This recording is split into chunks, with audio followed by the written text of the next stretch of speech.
Nabangalan nga buhira ang lalaki nga unang gikataho nga na missing sa kadagatan sa Poro, Camotes Island.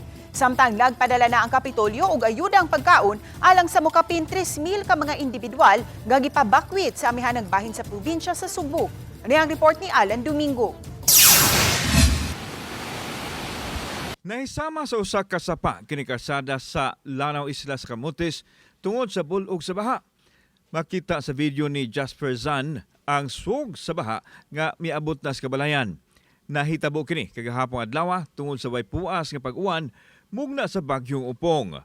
Wa hinuoy kadaho nga naangol o nakalas sa panghitabo. Samtang nakumbuhi nga nabangalan ang 35 anyos lalaking mananagat sa kadagatan sa barangay Kagkagan sa lungsod sa Poro, Camotes Island, Cebu. Pasado alas 8 kagabi nadawat sa Poro Coast Guard Substation ang report mahitungod sa missing person hinungdan nga nagpahigayon sila og rescue operation. Pasado alas 10 nga ng buntag napalgan ang mananagat diin na sayran sa PDRRMO nga gihikot niini ang iyang sakayan sa payaw dihang mikusog ang hangin hinungdan nga naluwas siya. Una nang gidid-an ang tanan sa pagpanagat tungod sa bagyong Upong apan milighot ang naasoy lalaki. Update na to, nakita na itong missing na mangisda, 10:20. So, ano siya update. In Puro niya, Puro. Sa kinalibukan, way natala nga dagkong epekto ang bagyong Upong sa lalawigan sa Sugbo.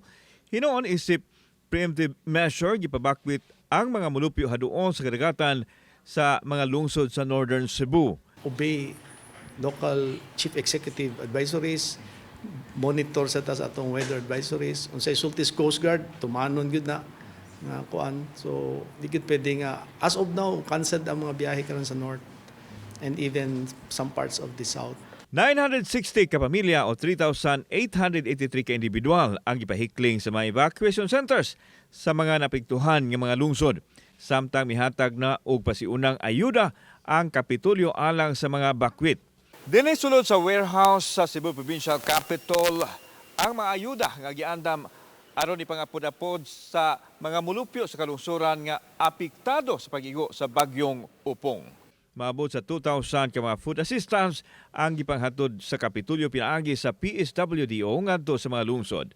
Kauban si Marlon Melgaso, ako si Alan Domingo. Balitang Bisdak.